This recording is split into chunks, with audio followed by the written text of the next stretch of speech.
Hey, it's me again. This is Lou. All right. Steering wheel adjustment, basically on any car. This one is a XJ8. All right, my baby, Blondie.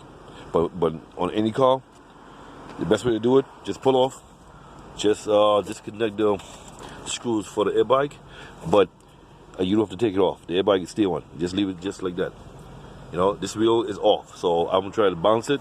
So what you do, you make sure your front wheels, the front wheels is in line with the body, with the fenders and the front end of your vehicle. Make sure it's in alignment. Once you get it in line, straighten up. Then you just cut off the ignition.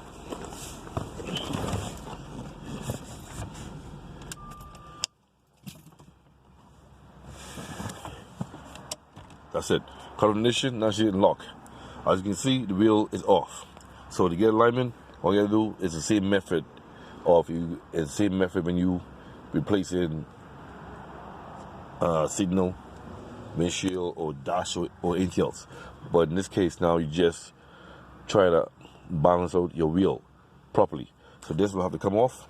That's it. Take this off, but just leave areas in place. Once it's come off, then you can put the wheel, put this on the upper section, like right now. All right, like this. You want the whole entire wheel be exactly like this when you finish. That's it. That's the whole purpose. Like this here, this right here had to be this way, even. So when you take the wheel off, you put,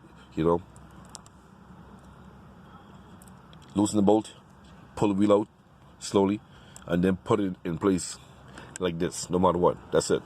You want it even you want it flush and even as possible. All right. So I hope it makes sense. It helped you. And give me a likes and subscribe for more ideas. All right. Thank you.